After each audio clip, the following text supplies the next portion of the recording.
The great Roman poet Horace once said that adversity has the effect of eliciting talents which in prosperous circumstances would have lain dormant. We like to think that what doesn't kill us makes us stronger, and that we are left better off after facing obstacles, but that is not always the case. Horace's assertion that only adversity can elicit particular talents is false. By analyzing evidence from 3 nonfiction books, Into the Wild by Jon Krakauer, The Wild Truth by Corinne McCandless, and Evicted by Matthew Desmond, I will explain to you how talent does not surface when those who have known prosperity face adversity, and how it does not surface when those who have not known prosperity face adversity.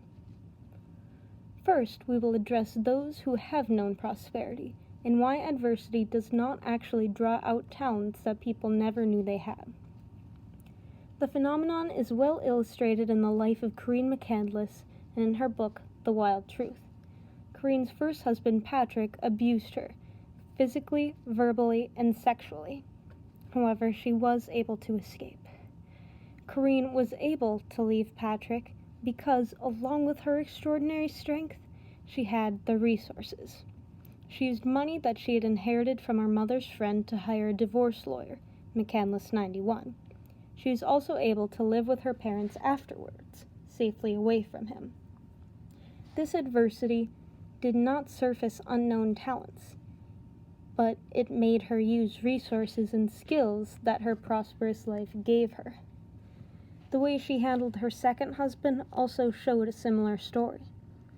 Shortly after she divorced Patrick, Corinne became engaged to Chris Fish. They started a successful auto shop business together and were happy, until Fish started doing drugs. Corinne was put in a difficult position, but she had the resources to take over the business and get a divorce. McCandless 167. She had the money, the knowledge, and her employees' trust, all important resources that helped her overcome this adversity. Much like last time, this adversity did not elicit unknown talents, but it made her use the resources that her prosperous life gave her. Corinne was not the only one, though, that this applied to. It also applied to her brother, Chris McCandless, shown in the book Into the Wild by Jon Krakauer. One example from Chris that showed this was during his trip through the Arizona desert. After draining the battery of his Datsun, Chris made an adversity into an opportunity, Krakauer 28. He happily abandoned his car as well as some other belongings. Why was this so easy for him? Because he had enough resources that the loss of a car seemed like a fun challenge for him. His experiences with prosperity gave him options that others may not have had. Adversity did not change Chris. He did what he would do on any given day, so saying that it surfaced talents would make no real sense.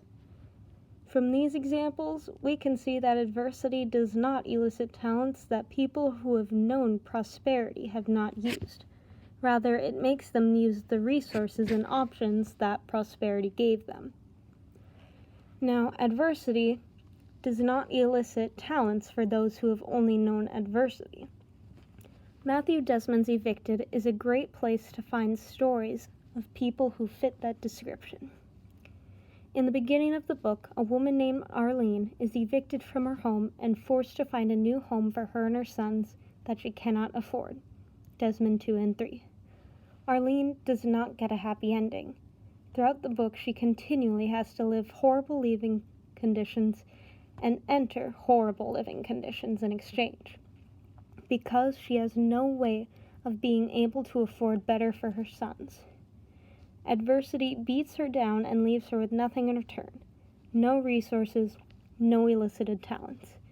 The same happens to Lamar, a man with no legs and no way to catch up on rent.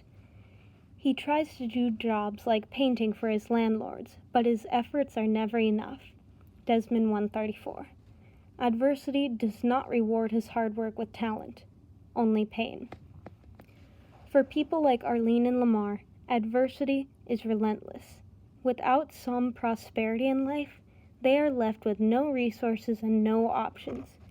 For people who have not known prosperity, it is cruel to suggest that their adversity elicits talents that people in prosperous situations don't have. In conclusion, Horace was wrong. Adversity does not have the effect of eliciting talents which in prosperous circumstances would have lain dormant. For people who have known prosperity, adversity just makes them use the resources and options that prosperity gave them. And for those who have not known prosperity, adversity gives nothing and only takes.